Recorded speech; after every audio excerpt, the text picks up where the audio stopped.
নমস্কাৰ, welcome back to my YouTube channel Babu's clicks. ষষ্ঠ শ্ৰেণীৰ ছাত্ৰ ছাত্ৰীসকল, অনুৰণী 3ৰে 10 নম্বৰৰ বি আৰু চি D2 আৰু 11 নম্বৰৰ 3 নম্বৰটো আজি তোমালোকক দিবলৈ ওলাইছোঁ। তোমালোকে বাৰে বাৰে কমেণ্টত কৈ আছে এইকেইটা দিব লাগে, তো আজি এই অংককেইটা লৈ আহিছোঁ তোমালোকৰ বাবে। তো বাকী এই চেপ্টাৰটোৰ ভিডিঅ' আগতে দিয়া আছে, তো সেইখিনি তোমালোকে চাই ল'বা।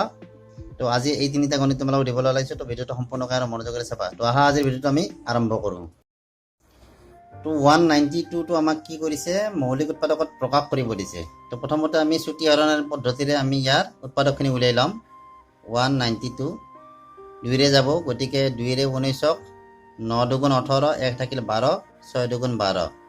আকৌ 2ৰে 9 কেইবাৰ যাব, 7 দুগুণ 8, 1 থাকিল 16, 8 দুগুণ 16। 2ৰে 2 দুগুণ 4 আৰু এইফালে কি আছে 7 দুগুণ 8। 2ৰে 12 দুগুণ 24, 2ৰে 6 দুগুণ 12, আকৌ 2ৰে 6 তিনিবাৰ। তো আমি এনেদৰে কি কৰোঁ, প্ৰথমতে কি চুটি হৰণ পদ্ধতিৰে আমি ইয়াৰ উৎপাদকখিনি উলিয়াই ল'লোঁ। আৰু এইটো এটা নিয়ম, এনেকৈ কৰিব লাগে, এইটো সহজ নিয়ম হয়। তো এতিয়া আমি এই যিখিনি উৎপাদক পাইছোঁ, এই উৎপাদকখিনি ইয়াত কি কৰিম, পূৰণ কৰি দিম। 2 × 2 × 2 কেইটা আছে, 1 2 3 4 5 6টা 2 আছে, 1 2 3 4 5 6, 1 2 3 4 5 6। আকৌ কি আছে ইয়াত 3 এটা আছে, তো 3 এটা পূৰণ কৰি দিলোঁ। এইটোৱে হৈছে আমাৰ মৌলিক উৎপাদকত প্ৰকাশ। এনেকৈ দেখুৱাই দিলে এইটো মৌলিক উৎপাদকত প্ৰকাশ কৰা বুলি কয়। বুজি পাইছানে? তো ডি নাম্বাৰটো 735 আছে, ইয়াৰো আমি কি কৰিম, ইয়াত উৎপাদকখিনি ওলাই ল'ম। 7354 5 3 8, 8 7 15, হয়নে? গতিকে 15 হ'লে ইয়াৰ যোগফলটোক 3ৰে হৰণ যায়, গতিকে 3ৰে যাব ইয়াক। 3 দুগুণ 6, 6 হ'লে 1 থাকিল 13 হ'ল, 7 3 গুণ 12 আৰু 1 থাকিল 15, 5 3 গুণ 15, 5 4 9, 9 2 11। এইবাৰ 3 নাযায়, এইবাৰ 5ৰে দিয়া। 5 4 গুণ 20, 4 থাকিল 45, 9 5 গুণ 45। এইবাৰ কিহেৰে যাব, আমাক 7ৰে যাব, 7 7 গুণ 49।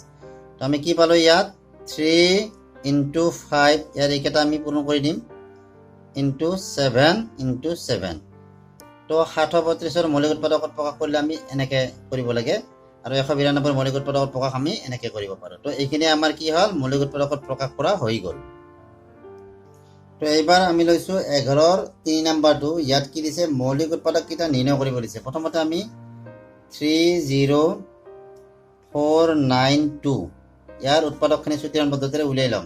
2ৰে দিয়া, 2ৰে একবাৰ যাব, 1 থাকিল 10 হ'ল, 5 দুগুণ 10, 2 দুগুণ 4 আৰু 9 4বাৰ যাব, 1 থাকিল 6 দুগুণ 12। আকৌ 2ৰে দিয়া, 7 দুগুণ 14, 1 থাকিল 6 দুগুণ 12, 2 দুগুণ 4, 3 দুগুণ 6। তো ইয়াৰ এই অংককেইটাৰ যোগফল 18 হয়, গতিকে 18ক 3ৰে হৰণ যায়, গতিকে ইয়াকো 3ৰে আমাৰ হৰণ যাব। 3ৰে দিলে কি হ'ব, 3 দুগুণ 6, 1 থাকিল 16 হ'ল, 5 3 গুণ 15, 1 থাকিল 12 হ'ল, 7 3 গুণ 12, 3 1 গুণ 3।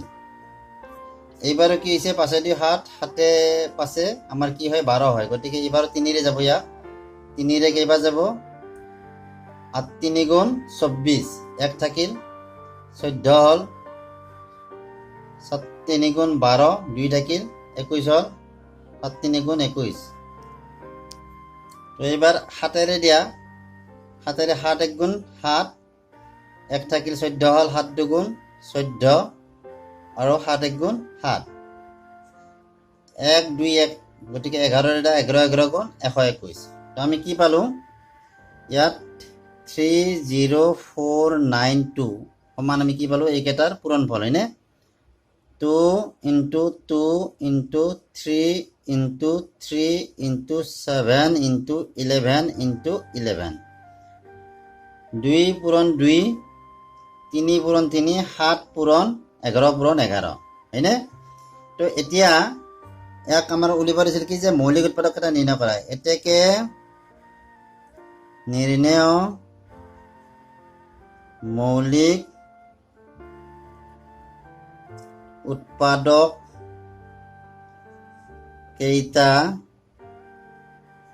হল, কি কি হ'ব আমাৰ মৌলিক উৎপাদক। ইয়াত ডাবল ডাবল থকাবিলাক আমি চিংগুল চিংগুল ল'ম, এইটো এটা, এইটো এটা আৰু এইটো এটা আমি কি পালো 2 3 7 আৰু কি 11 2 3 7 আৰু 11 হৈছে এই ৰাশিটোৰ আমাৰ মৌলিক উৎপাদক তো এনেদৰে তোমালোকে মৌলিক উৎপাদক নিৰ্ণয় কৰিব পাৰিবা মৌলিক উৎপাদক নিৰ্ণয় কৰা আৰু মৌলিক উৎপাদক প্ৰকাশ কৰা অলপ বেলেগ বেলেগ হয় মৌলিক উৎপাদক প্ৰকাশ কৰাটো আমি যেটো পূৰণ কৰিছো এই পূৰণ ফলটো হিচাপে ৰাখি দিলে এইটো মৌলিক উৎপাদক প্ৰকাশ কৰা বুলি কোৱা হয় আৰু নিৰ্ণয় কৰিব দিলে আমাৰ কি কয় ইয়াৰ পৰা উৎপাদকখিনি আমি বাছি উলিয়াব লাগে বেছি থাকিলেও কথা নাই তাৰে পৰা এটা ল'ব লাগে ইয়াত ইমানটা 2 আছিল তাৰ পৰা আমি এটা ল'ম আৰু এটা 3 এটা ল'ম এনেকৈ 2 আৰু 3 হ'ব ইয়াৰ মৌলিক উৎপাদকত নিৰ্ণয় কৰা যেটো আৰু প্ৰকাশ কৰাত এনেকৈ থলে মানে এনেকৈ থব লাগে এনেকৈ থলে এই দুটা কথা মনত ৰাখিবা প্ৰকাশ কৰা আৰু নিৰ্ণয় কৰা দুটা বেলেগ বেলেগ হয় প্ৰকাশ কৰাটো এনেকুৱা আৰু নিৰ্ণয় কৰাটো এনেকৈ আমি